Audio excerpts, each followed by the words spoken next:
শোভা মহিলা মঙ্গল সমিতি আমরা প্রত্যেকটা ভিডিওতে আমরা বার্তা একটা দিয়েছি। আর আজকে আমি গর্বিত যে যতজনকে রক্ত দিয়েছি আজকে প্রত্যেকে কিন্তু বৃদ্ধ মা আর বাবা। তো আমরা নূর মোহাম্মদ আমি আমার বৃদ্ধ মায়ের হাতে এই রক্তটা আমরা তুলে দিচ্ছি। এই রক্তটা পেয়ে কেমন লাগছে আপনাকে? এই রক্তটা পেয়ে কেমন লাগছে বলতে পারবে না? তো মুর্শিদাবাদ থেকে আজকে 3 জন রক্ত দিতে এসেছিলেন। আর আমরা গত দুটো ভিডিওতে আমরা সেই বার্তাটা দিলাম। এটা নিয়ে 3টে রক্ত, এটা A পজিটিভ, একটা B, একটা O, একটা A, এবং আরেকটা রক্ত পদ্ধতি সেটা রক্ত নিয়ে চলে গেছে এবং রক্ত চালানো হয়ে গেছে।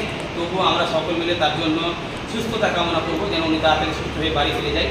এবং এরা যে সেবা করছে তার জন্য আমরা সুস্থ কামনা করব বা দীর্ঘজীবী যেন উনি হয়। কারণ আজকালকার যুগে পাশে কমই দাঁড়ায়। হ্যাঁ, ছেলেরাও সময়ে পাশে পাওয়া যায় না, কিন্তু আজকে যিনি পাশে দাঁড়িয়েছে ওনাকে অসংখ্য ধন্যবাদ। এবং আমরা শোভা মহিলা মঙ্গল সমিতি থেকে প্রত্যেক মুহূর্তে ফ্রি মেডিকেল ক্যাম্প, রক্তদান, অপারেশন, কোনো অসহায় মানুষ, হ্যান্ডিক্যাপ, প্রতিবন্ধী বা হয়তো কোনো শিক্ষা প্রতিষ্ঠান বা নার্সিং, কম্পিউটার, প্রত্যেকটা জিনিসে আপনাদের কাছে আমরা প্রত্যেকটা ভিডিওতে বার্তা পৌঁছানোর চেষ্টা করি। পিছিয়ে পড়া দরিদ্র মানুষের সেবা করার চেষ্টা করি। আমাদের শোভা মহিলা মঙ্গল সমিতি সমস্ত যারা মহিলারা সোশ্যাল ওয়ার্কের কাজ করছে, আমার একটাই অনুরোধ, সে কলকাতা হোক, দক্ষিণ 24 পরগনা হোক, সাউথ 24 পরগনা হোক, এবং যতগুলো আমাদের হাওড়া জেলা, উলবেড়িয়া, দক্ষিণ দিনাজপুর, মালদা, মুর্শিদাবাদ, ঝাড়খণ্ড, সাহেবগঞ্জ, সমস্ত সোশ্যাল ওয়ার্কারকে আপনারা সম্মান দেবেন, রেসপেক্ট করবেন।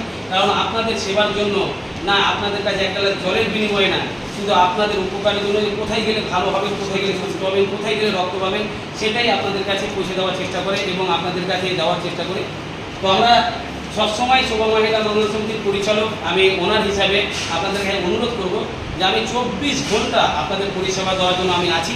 আমার 24 ঘন্টা মোবাইল অন থাকে, আপনারা যে কোনো মুহূর্তে আমাকে ফোন করবেন, আমরা আপনাদের সেবা করার চেষ্টা করব। এবং আজকের তারিখ হচ্ছে 9/4/2025। তো এই 9/4/2025টা একটা ইতিহাস হয়ে রবে যে একদিনে 4টা ব্লাড, 4জনের রক্ত করে দিতে পারলাম। আমি গর্বিত এবং যিনার নেতৃত্বে আমরা পাশে দাঁড়াচ্ছি ওনার কাছে আমরা শুকরিয়া জানাই, চিরকৃতজ্ঞ যে আপনি এভাবে আমাদের দ্বারাই বা সকলের দ্বারাই সেবা করার চেষ্টা করবেন, মানুষকে জীবন দান দিবেন। কারণ জীবন দান বা দেনাওয়ালা একজন উপরওয়ালা। তো ওনার কাছে আমরা চিরকৃতজ্ঞ এবং শুকরিয়া দেবেন।